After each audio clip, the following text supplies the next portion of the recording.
Evangelho de Jesus, conforme Lucas, capítulo 7, versículo 1, diz assim: E depois de concluir todos esses discursos perante o povo, Jesus entrou em Cafarnaum, e o servo de um certo centurião, a quem este muito estimava, estava doente. E quando ouviu falar de Jesus, enviou-lhe uns anciãos dos judeus, rogando-lhe que viesse curar o seu servo. E chegando eles junto de Jesus, rogaram-lhe muito, dizendo: Ele é digno que lhe conceda isso, porque ama a nossa nação e ele mesmo nos edificou a sinagoga. E foi Jesus com eles, mas quando já estava perto da casa, enviou-lhe o centurião uns amigos, dizendo-lhe: Senhor, não te incomodes, porque não sou digno que entres debaixo do meu telhado. E por isso nem ainda me julguei digno de ir ter contigo. Dize, porém, uma palavra, e o meu criado sarará. Porque também sou um homem sujeito à autoridade, tenho soldados sob o meu poder, e digo a este vai, e ele vai, e digo ao outro vem, e ele vem. E ao meu servo eu digo, faça isso, e ele faz. E ouvindo Jesus isso, maravilhou-se dele, e voltando-se, disse à multidão que o seguia: Digo-vos que nem ainda em Israel tenho achado tanta fé. E voltando para casa, os que foram enviados acharam são o servo que antes estava enfermo. Amém. Jesus se maravilhou com a fé do centurião e disse: nem mesmo em Israel encontrei tanta fé. Qual é a fé que deixa Jesus maravilhado? Qual é a fé que deixa Jesus maravilhado? Eu não sei se o que eu vou falar para muitos pode ser uma bênção, para outros um problema, mas eu também não sei como eu realmente encaro isso. Mas no meu trabalho, dentre as coisas que eu faço, envolve conversar com pessoas influentes no cristianismo brasileiro. Faz parte do meu trabalho, ter de sentar, às vezes, para gravar, às vezes ao vivo, às vezes offline, às vezes reuniões, às vezes com pessoas importantes, pessoas que têm nome na igreja brasileira. E isso é muito legal, porque houveram várias pessoas que eu tinha, assim, quando eu era novo convertido, então eu tinha o sonho de conhecer pessoalmente. Eu lá no Mato Grosso do Sul, em Três Lagoas, não tinha nada, não tinha a mínima possibilidade de conhecer essas pessoas. E o meu trabalho me possibilita isso, hoje. Meu trabalho me possibilita isso. Eu consigo falar com essas pessoas, elas sabem quem eu sou, sei quem elas são, enfim. Não estou dizendo que sou amigo deles, mas a gente se conhece. Alguns, na verdade, se tornaram amigos, outros não. Alguns eu busquei ter amizade, outros buscaram ter amizade minha, mas eu não abri muita porta. Alguns se tornaram parceiros de trabalho, outros não. Alguns se tornaram sócios, outros não. Alguns eu passei a admirar ainda mais, outros não. Seja como for, eu queria compartilhar nessa introdução, e o que é que isso tem a ver com o assunto, uma situação preocupante. As celebridades, quando se convertem aqui no Brasil, elas têm um tipo de atendimento VIP na religião, e isso é um problema. Quando uma pessoa muito famosa ou muito rica se converte, vem para Jesus, ela tem um atendimento diferente dos demais convertidos na religião como um todo. Eu nunca entendi porque as igrejas fazem isso, os pastores fazem isso. Eu não quero citar nomes aqui, porque não é a ideia, eu quero ir logo para o texto, o nosso tempo é curto sempre, mas eu poderia citar aqui 5, 6, 7, 10 pessoas que eram conhecidos da grande mídia, da TV, da internet, que tem milhões de seguidores, não sei o quê. E aí eles vêm para a fé. Eles vêm para a fé porque eles querem Jesus. Mas aí, quando chegam na fé, encontram um tratamento diferenciado que vai estragá-los como cristãos nos próximos meses e anos. Vão deturpar a visão que eles têm do cristianismo nos próximos passos. Por isso o apóstolo Paulo fala que não podemos consagrar ninguém precipitadamente. Por isso o apóstolo Paulo fala que não podemos consagrar neófitos, mas não é raro que uma celebridade se converta numa semana e em menos de 30 dias está pregando, dando aulas nas igrejas, ensinando alguma... O que uma pessoa de 30 dias de fé tem para ensinar para os crentes? Com todo respeito, ela pode ensinar sobre como ganhar seguidores, como fazer, mas sobre Deus, ela tem que aprender agora. Agora ele tem que aprender, sentar o bumbum na cadeira e aprender. Eu disse que não ia citar nomes, vou citar um, porque esse exemplo é positivo. Tempos atrás, eu estive numa igreja X, e nessa igreja X estava o cantor Luciano, da dupla Zezé de Camargo e do Luciano. Está no processo de conversão, começou a me seguir nas redes sociais, já falou comigo no direct, beleza. E ele estava dizendo assim, eu falei para ele, pô, que legal, estou vendo que você agora está firme, né, não sei o quê, está estudando. Um dos cursos que eu lancei, ele é aluno. E aí ele falou, pô, legal, tal, não sei o quê. E aí, ali antes do culto, ele já estava nessa sala onde estavam os preletores, que já não era para estar, na minha opinião, era para estar lá com o pessoal, tudo bem. E aí eu disse, que legal, você planeja ter algum projeto na área evangélica, porque ele é cantor, um dos cantores mais importantes do Brasil, da área sertaneja, né? Ele falou assim, então, o meu sonho é cantar na igreja, mas eu não posso porque eu ainda não sou batizado. Eu falei, o pastor dele estava lá, eu falei, parabéns, é isso aí. O dia que você for batizado, eu não sei os porquês você não é batizado ainda, mas é isso aí, agora é discipulado, o dia que você for batizado, você canta, meu irmão. Por enquanto, você senta e escuta. Agora, dependendo da igreja, eu estava numa igreja séria, eu vou falar, já que eu estou dizendo a parte boa, né, o acerto, eu estava numa igreja presbiteriana em Alphaville. E aí eu disse, beleza, porque na minha cabeça, se fosse outra denominação, era ele que ia ser o show daquele culto. Mas não, ali ele estava para sentar e ouvir o que a gente ia falar.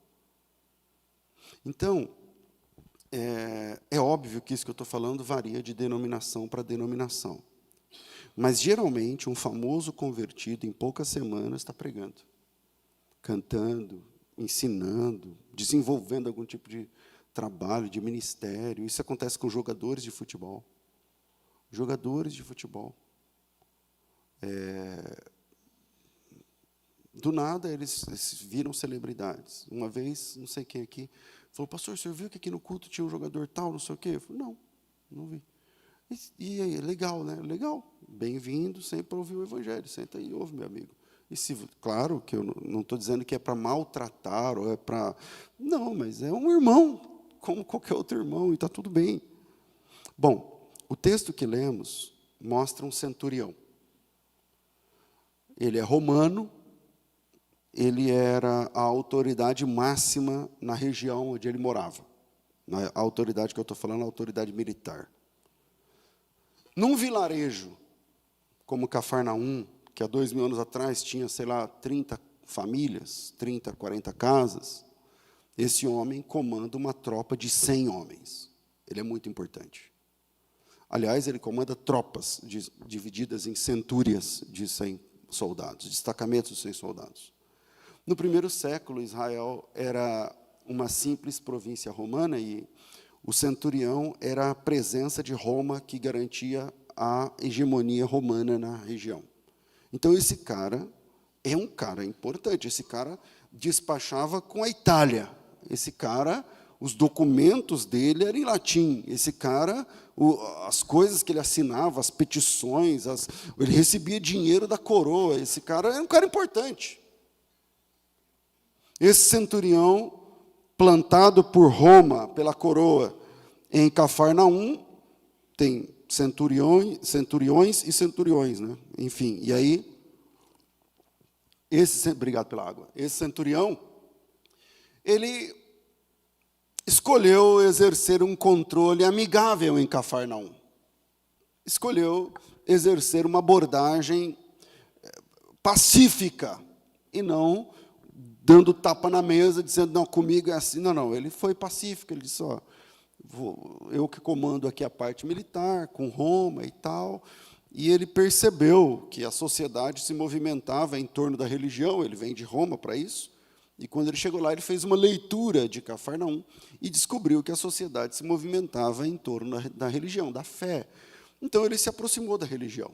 Então, foi à casa dos anciãos, dos líderes, falou, estou aqui à disposição, os soldados, tal. E aí os anciãos falaram, legal, uma abordagem diferente, porque em via de regra, Roma vai bater de frente com a oposição dos judeus. E esse cara, não, ele percebeu que o centro de poder da cidade gravitava em torno da religião, e ele fez amizade com os caras. Não que ele não era convertido ao judaísmo, nada disso. Mas ele se aproximou, estendeu a mão, com o dinheiro da coroa, construiu a sinagoga. Então, vamos lá, pensa no centro de poder. Então, é a religião. A religião se organiza em torno do quê? Do templo, mas o templo fica em Jerusalém, lá no centro do país. Aqui é Cafarnaum, é no norte. Então, qual é o centro do poder? A religião. Então, o que eu faço pela religião? Quando eles estão longe do templo, eles se organizam em sinagoga. Então, vamos construir uma sinagoga para eles. Então, esse cara construiu a sinagoga e foi aplaudido pelos judeus da religião. Quando ele teve uma situação em casa com um soldado que parece que, pelo texto, ele estimava muito esse soldado, não sei porquê, parece que era diferente dos demais, ele pede ajuda aos anciãos, porque ele ouviu falar de Jesus. O texto diz que, quando ouviu falar de Jesus, então, vamos lá, verso 2, diz que ele tinha um rapaz em casa, um soldado doente, muito doente. E no verso 3, a Bíblia diz que ele ouviu falar de Jesus. Ele ouviu falar de Jesus, que Jesus era um pregador, que Jesus curava. Então, pregava, curava. Pensa, eu estou tentando, há 2 mil anos atrás, voltarmos para pensar na cabeça do centurião. Ele é judeu? Sim ou não? Não. Ele manja dos paranauês da religião? Sim ou não? Não, ele conhece que ali é o centro do poder, se aproximou. É isso que a Bíblia está dizendo aqui.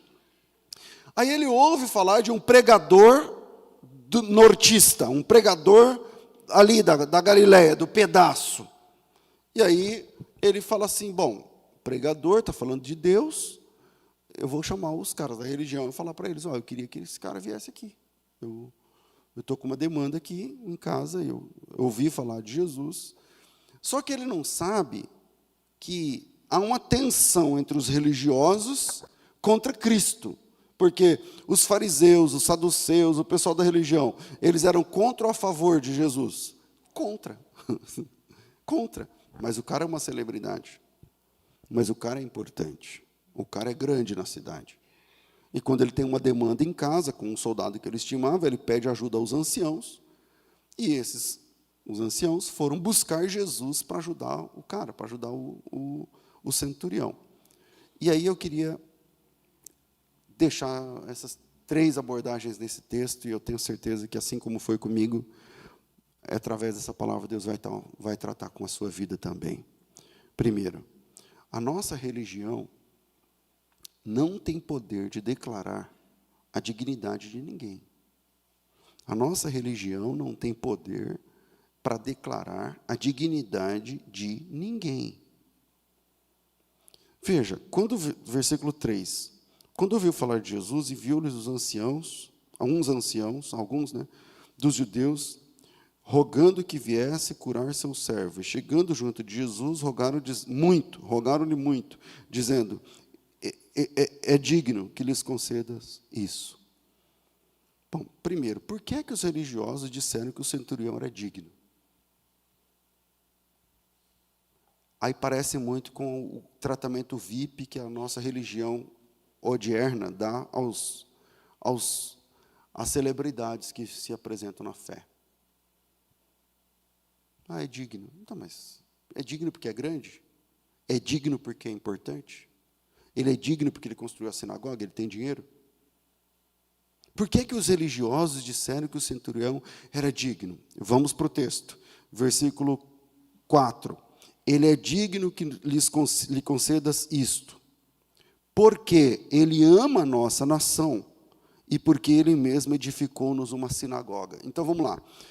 Primeiro, ele é digno porque é uma pessoa importante na nossa sociedade. Ele é grande, então ele é digno. Segundo, ele é digno porque ele ama nosso povo. Então, ama nosso povo, é digno. Terceiro, ele é digno porque ele construiu nossa sinagoga. Se não fosse ele, a sinagoga não seria construída.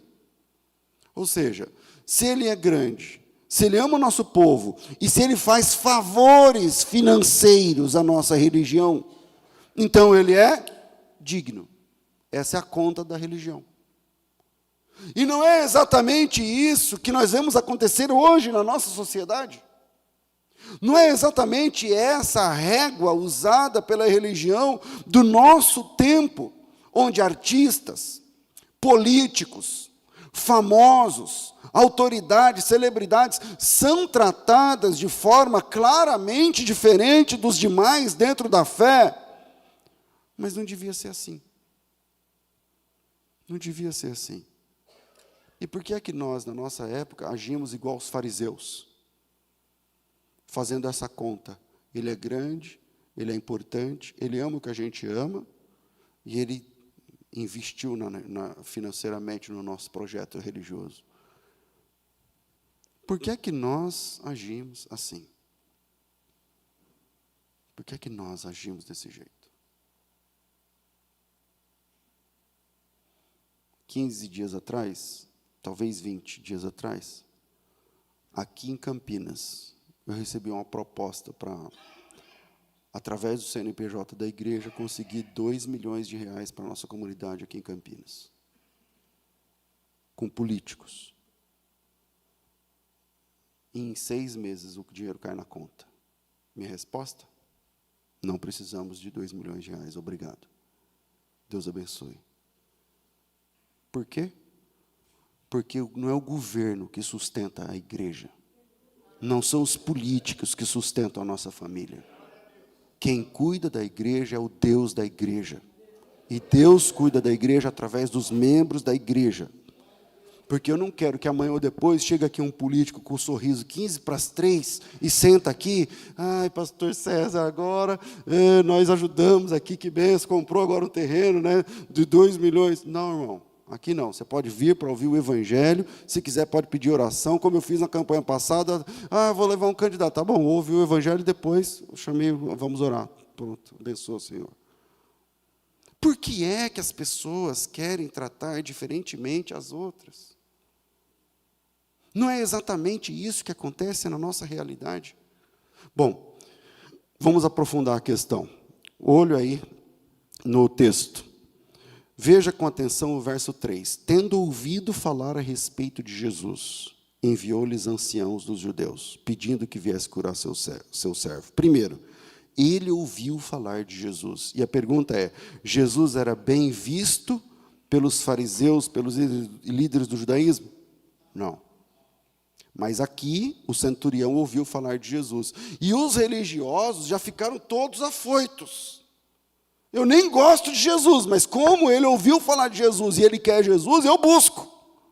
Eu trago, eu vou atrás, eu resolvo. Os religiosos agora vão buscar Jesus e vão pedir para Jesus que Jesus cure o soldado doente, mas eles acreditavam em Jesus? Não! Vejam as concessões que começam a ser feitas a partir da importância do cara. Porque o cara é importante, então o que eles acreditam não importa, o cara é grande. Se alguém lá na escola bíblica da sinagoga falar assim, e esse pregador aí de Nazaré, que sai pregando aqui na Galileia, não sei o que lá, cospe no chão, não, irmão, não vamos seguir isso aí não, esse cara cospe no chão, ele cospe na boca da pessoa, isso aí não existe, isso aí tá... Aí o centurião fala assim, eu ouvi falar de Jesus. Ah, você ouviu? Então eu vou lá buscar. Eu vou lá falar com ele. Então, o cara é importante, então o que eles acreditam não importa, desde que agradem o cara é importante. Essa gente não se importa com o que eles acreditam. Se chega uma pessoa importante, eles querem agradar a todo custo. Eles querem agradar a todo custo. Segunda informação nesse mesmo texto. Veja aí, não tem as aspas, mas cria essas aspas aí. Enviou-lhes uns anciãos. Enviou-lhes uns anciãos. Que versículo que eu estou falando? 3. Ouvindo falar de Jesus, enviou-lhes uns anciãos dos judeus. Presta atenção. Centurião não envia ancião. Centurião manda em quê? Soldado. Centurião não tem poder para enviar religiosos. Centurião não envia anciãos. Centurião envia soldados. Centurião envia, sei lá, cabo, sargento, daí é isso aí. Ou seja, a jurisdição do ancião, do centurião, não é a jurisdição religiosa. Ele não tem poder para enviar uma guarnição. Ele tem poder para enviar 100 soldados, mas ele não tem poder para enviar um ancião religioso. Pelo menos não era para ter. Mas aqui, no texto, diz que quando o centurião ouviu falar de Jesus, ele enviou anciãos. Bom, sabe o que deve ter acontecido ali? Com base na pequena experiência que eu tenho e que eu disse aqui há pouco na introdução, eu vou dizer o que deve ter acontecido ali na casa do centurião. Ele deve ter comentado, o cara está doente, os religiosos foram visitar, porque não visita os pobres, mas o cara é importante, então esse vale visita. E aí foram visitar, aí chegou lá, não temos o que fazer, é difícil, né, tal, não sei o quê. E ele falou, mas eu ouvi falar de Jesus. E Jesus era o tema de toda a escola sabatina, da sinagoga. E eles também ouviam falar de Jesus, mas eles não gostavam de Jesus. Mas o ancião deve ter mencionado alguma coisa sobre o pregador da Galileia. Então os anciãos se apresentaram para buscá-lo. A gente vai, ele conhece a gente consegue falar com ele. Ah, vocês conseguem? Nossa, seria muito bom se ele viesse aqui em casa. Eu estou imaginando, porque centurião não manda em ancião. Mas aqui estamos vendo a religião subserviente às ordens de um ímpio pagão, só porque ele tem dinheiro, só porque ele é poderoso, só porque ele é importante. E aí os anciãos se apresentam para buscá-lo, afinal o centurião é um cara importante. E quando esses anciãos chegam até Jesus, eles têm o cuidado de dar um briefing, de brifar Jesus, como fala brifar? Como de explicar para Jesus, olha, é o seguinte, você vai lá na casa do cara, só que esse cara é um cara muito importante. Então, eles vão brifando sobre a pessoa do centurião, sobre a importância da visita que eles o estavam levando, que é o versículo 4 e 5. E estes, chegando-se a Jesus, com instância, suplicaram, dizendo, ele é digno que faças isso, porque é amigo do nosso povo, porque construiu a sinagoga. Então aqui vemos os anciãos se rebaixando ao nível de procurarem Jesus sem crer nele. Eles procuram Jesus sem acreditar em Jesus, eles não creem em Jesus, mas porque o cara é importante. E aí no texto nós vemos Jesus, na falta de outra palavra, estou pegando uma palavra do marketing lá. Eles vão brifar Jesus, dizendo com insistência, dizendo assim, ele é digno, viu? Ele é digno. Não vem esse aí que você está indo numa casa de um cara importante. Ele ama nosso povo, ele constrói a sinagoga, ele é digno, ele é importante. Então, com base no que nós estamos falando, nós declaramos que ele é digno, que a cura aconteça. Então, você vai lá curar o filho, o servo dele. Aí uma pergunta que me vem à mente. Quando você continua a leitura, na sequência tem o filho da viúva de Naim. Por que esses caras não foram falar com Jesus a respeito do filho da viúva quando ele estava vivo ainda, doente? Porque uma viúva, na época, não existia plano de previdência. E aí uma viúva, ela vai ser tratada, porque viúva quer dizer que ela já foi para o cemitério enterrar o marido. Agora ela está indo enterrar o filho. E aí, ela vai ficar ao léu agora. Ela está avulso. agora na sociedade. E agora ela vai esmolar, ela vai pedir dinheiro emprestado, ela vai pedir para a religião, ela vai chegar lá na sinagoga, vai falar assim, olha, me dá uma cesta básica todo mês, viúva é um problema. A viúva e o órfão, na Bíblia, são problemas sociais que o Senhor Jesus diz que é dever da comunidade da fé tratá-los. Então, por que esses caras não foram lá procurar Jesus quando o filho da viúva de Naim estava doente? Ou por que não foram falar com Jesus quando o rapaz faleceu? Já que eles creem, por que não foram buscar Jesus para socorrer uma viúva? E a resposta é clara. É porque ela não é importante. É uma viúva. É só uma viúva pobre. Já sabe o caminho do cemitério. É só mais um que ela vai enterrar. Mas o centurião, esse é importante. Esse não pode ir para o cemitério, porque ele é grande. Que Deus blinde a nossa família, a nossa comunidade, para que esse tipo de predileção nunca aconteça na nossa família, na nossa igreja, na nossa sociedade. O pastor, então, você é contra que venha a celebridade? Pode vir quem quiser, é bem-vindo, glória a Deus, mas você vai ouvir o mesmo evangelho, com o mesmo tratamento de todas as pessoas, porque isso faz parte do crescimento que a pessoa vai ter. Pode ser que amanhã ou depois seja um grande pastor, uma grande pregadora, um grande cantor, amém, grande qualquer coisa. Mas o tratamento é o mesmo, a ação é a mesma, o tempo é o mesmo, não pode ser diferente. Então, primeiro, a nossa religião não tem poder de declarar a dignidade de ninguém. Não é porque ele é importante que ele é digno, não é porque ele é rico que ele é digno, não é porque ele construiu a sinagoga que ele é digno. Que ele é digno. A gente, saindo de uma pressão política conturbada, onde a igreja se coloca a favor de um candidato, quase colocando ele como igual esse ancião, esse centurião. Vocês perceberam? Quase igual esse centurião. Não, ele gosta do povo. Ele gosta do nosso povo. Ele constrói sinagoga, não sei o que lá. É digno. Então, pode ter o meu voto, como teve, e se for candidato de novo, pode ter o meu voto de novo, porque a esquerda não dá. Mas significa que é digno, que é irmão na fé, que é... Ora, meu Deus. Será que a nossa igreja não faz exatamente a mesma coisa que os religiosos, fariseus, anciãos daquela época? 2000 anos depois, será que a gente não leu esse texto? Segundo, quando Jesus se aproxima de nós, nosso caráter verdadeiro fica exposto. Então, vamos lá. O ancião enviou, ou melhor, o centurião enviou anciãos. E eu fiz a pergunta, centurião envia ancião? Não. Então, por que eles foram? Eles foram para puxar o saco.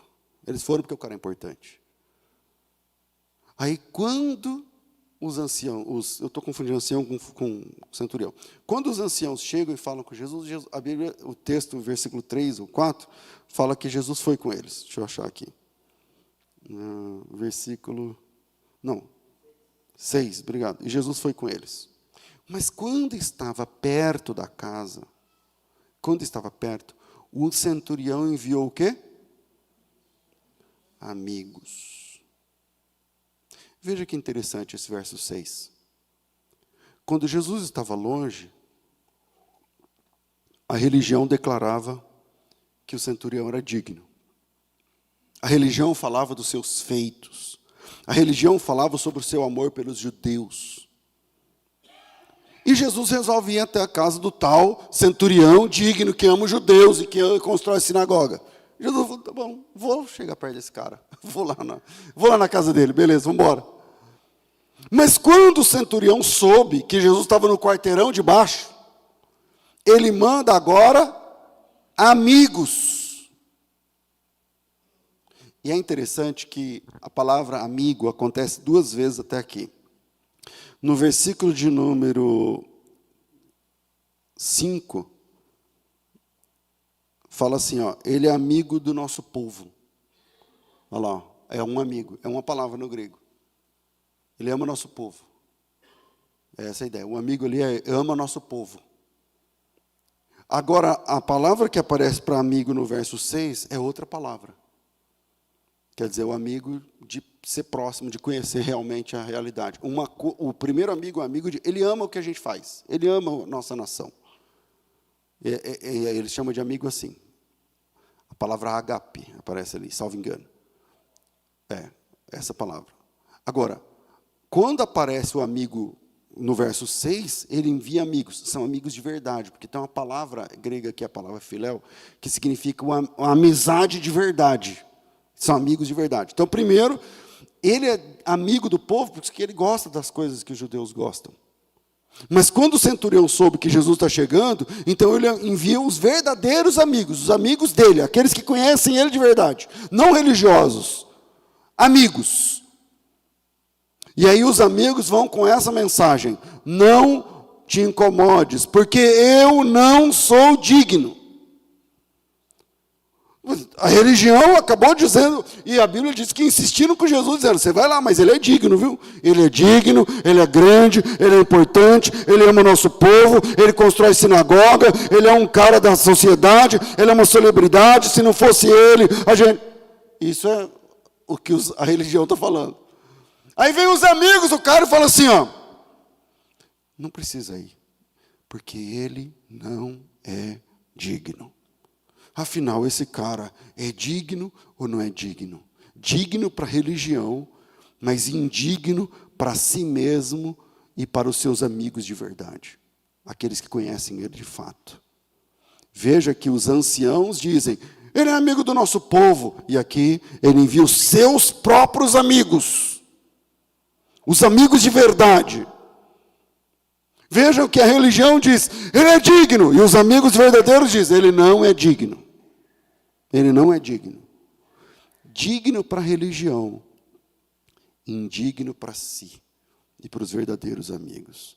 Essa tensão é complexa. Essa tensão é complexa.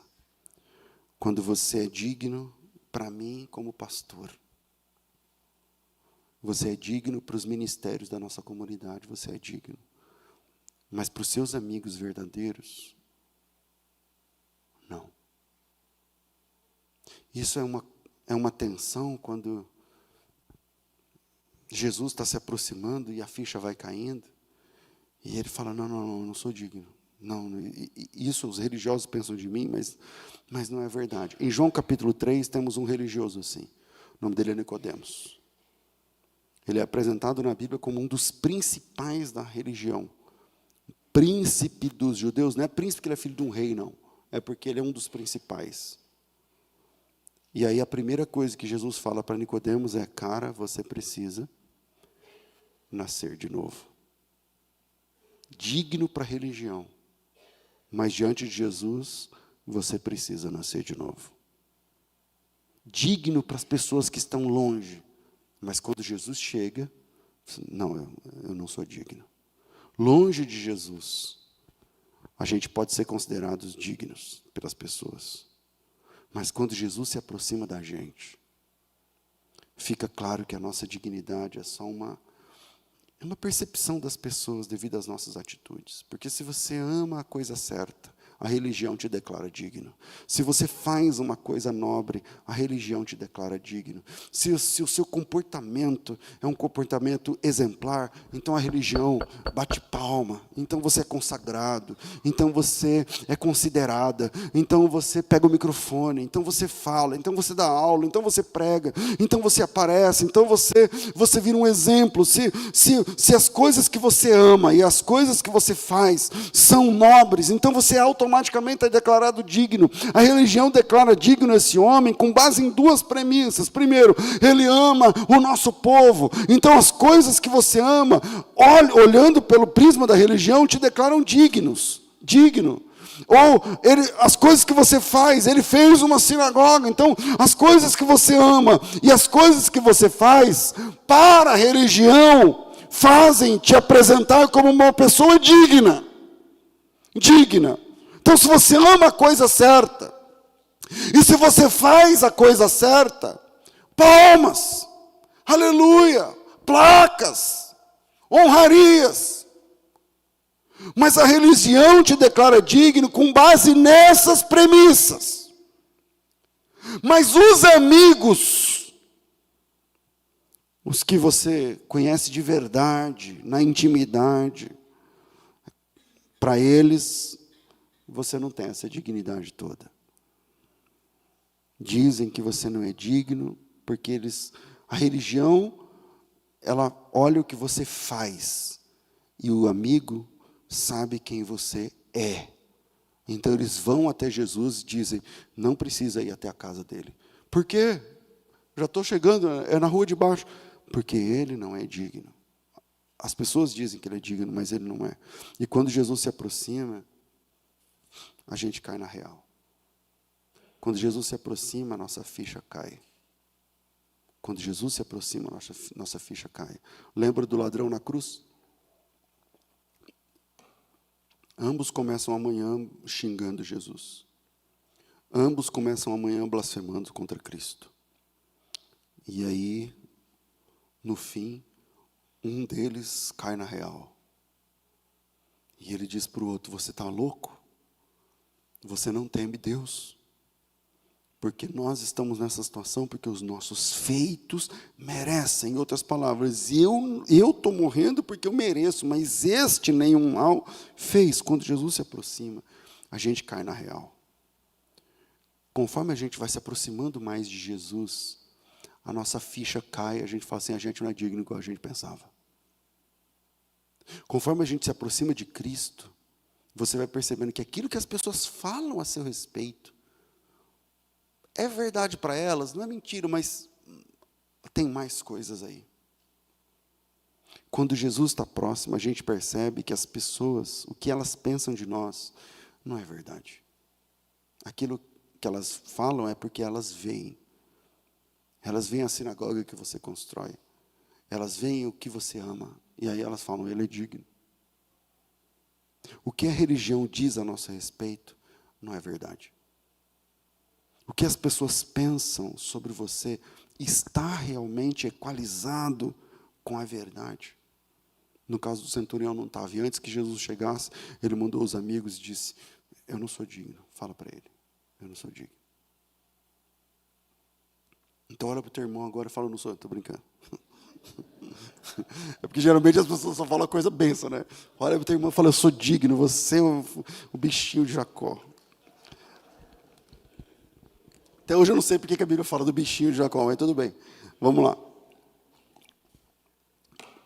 Terceiro ponto para a gente encerrar. A fé que encanta Jesus é a fé honesta. A fé que encanta Jesus é a fé honesta. Como é que Jesus reagiu ao fato do homem, aspas, canonizado pela religião, se declarar indigno?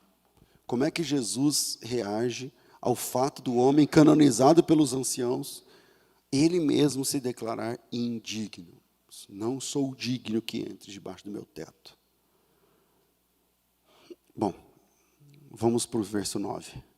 Ouvidas essas palavras, admirou-se Jesus. Jesus se admirou. Admirou-se Jesus dele. E voltando-se para o povo que o acompanhava, tinha uma galera indo com Jesus, né? Disse, afirmo-vos que nem mesmo em Israel achei uma fé como essa fé. Outra versão, achei tanta fé. Nem mesmo em Israel encontrei tanta fé, uma fé grande, uma fé pura, uma fé importante, ou na versão atualizada, uma fé atualizada, né? Como esta. Agora, por que Jesus disse isso? Por que Jesus disse isso? Nem mesmo em Israel encontrei tanta fé. Não, Cafarnaum é em Israel. Jesus disse isso em Israel. Então, tipo assim, ele está lá em Israel dizendo, ó, em Israel nunca vi uma coisa dessa. Por que Jesus diz isso? Bom, parece que ele está dizendo isso porque a fé em Israel era a fé contaminada pela hipocrisia da religião. E a fé contaminada pela hipocrisia da religião é enganosa. Porque você pode estar aqui sentado, sentada, a gente canta junto, a gente aplaude a Jesus, a gente faz um monte de coisa junto em nome de Deus, e aí você fala assim, cara, é isso aí. Eu sou digno. Eu estou no meio, eu faço parte, eu contribuo, eu dou a minha oferta, eu dou o meu tempo, eu também faço, eu também... Então é isso.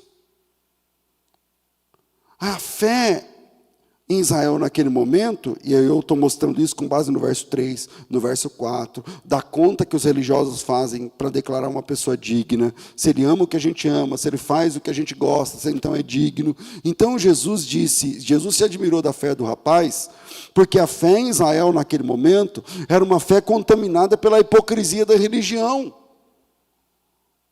E Jesus se admira dizendo, em Israel eu não vi uma fé igual a essa. E Jesus diz isso porque a fé dos judeus era uma fé que passava pela máscara da religiosidade, pela máscara, pelo disfarce, da coisa que você finge uma coisa e a outra. E aqui Jesus está vendo um homem honesto consigo mesmo, e ele é honesto ao dizer, não sou digno. Não é verdade isso que as pessoas falam de mim. O que as pessoas falam de mim na religião, lá na sinagoga, porque eu inaugurei a sinagoga, eu construí a sinagoga, eu estou parceiro, eu estou na parceria com os anciãos e tal, e quando eu falo uma coisa, eles mesmos vão. E quando ele fala para Jesus assim, porque eu sou um homem que tem autoridade, eu digo a este, vai, ele vai, e isso funciona até para os religiosos. Porque não é isso que os religiosos fizeram quando ele quis falar com Jesus? Ou seja, as pedras que ele movimenta no tabuleiro alcançam, inclusive, os religiosos, que subservientes a ele, por questão de posição, de poder, de política, ou seja lá o que for. Você está entendendo? E aí, Jesus, quando Jesus está chegando perto e ele resolve tirar a máscara, porque eu não sei o que seria depois, mas ele podia receber Jesus com a máscara de digno. Ele podia receber Jesus com a máscara de amigo de Israel. Ele podia receber Jesus com a máscara de aquele que faz coisas importantes com o dinheiro dele para a glória de Deus. Ele podia ter recebido Jesus com a máscara de centurião e cara importante, mas que é amigo da religião e da fé. Ele podia receber Jesus com a máscara daquele que, tendo poder romano, prefere ser parceiro de Israel. Ele podia receber Jesus com a máscara. Será que a gente tem recebido Jesus com a máscara?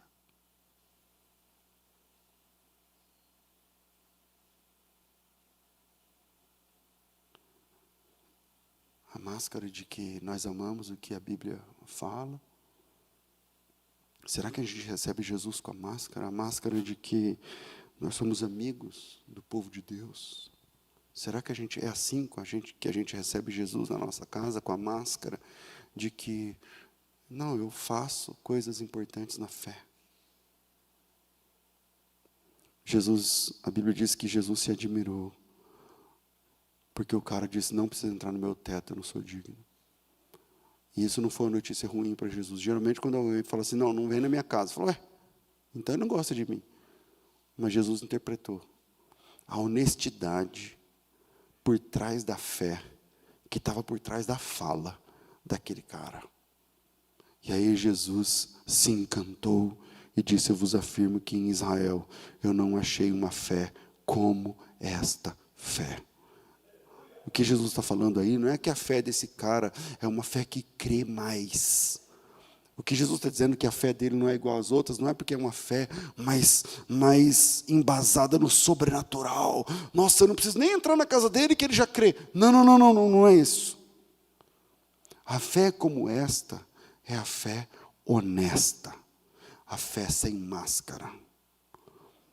Jesus disse isso porque os judeus tinham a máscara da religiosidade. E a fé com máscaras, embora seja uma fé mais bonita, mais apresentável, não é uma fé pura.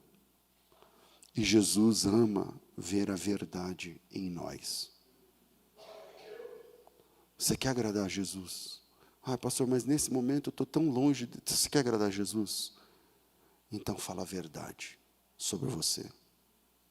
Você quer agradar a Jesus quando Ele estiver perto de você? Abre o jogo. Tira a máscara. Se apresenta. Fala, eu sou essa pessoa aqui. É isso que eu faço. É isso que eu gosto. É isso que eu falo. É isso que eu busco. E eu sei que está errado. Por isso que a fé deixa Jesus maravilhado, porque é a fé honesta. E quando Jesus encontra uma pessoa assim, ele se encanta, que é o texto. E Jesus maravilhado. O cara diz, eu sou um homem importante. Eu dou ordens às pessoas e elas vão. Eu dou ordem às pessoas e essas ordens são cumpridas. E isso até dentro da igreja. Eu estou falando igreja, porque lá dentro da religião. Porque ele fala e o ancião se movimenta. Esse cara fala uma frase e as pedras se movimentam. Ele fala uma coisa e as peças são... Ele diz, eu sou um homem que tem autoridade. Eu falo e as coisas acontecem. Eu falo e pessoas se movimentam. Mas eu não sou digno de verdade como eles pensam que eu sou. Eles acham que eu sou digno porque eu gosto das coisas que eles gostam. Eu respeito as coisas que eles respeitam e eu faço as coisas que eles precisam. Mas isso não faz de mim uma pessoa digna. É essa fé. É essa declaração. É a declaração que fez com que Jesus disse, em lugar nenhum eu encontrei uma fé desse jeito. Aqui em Israel, eu não encontrei uma fé como a fé desse homem. A fé da honestidade. A fé da integridade.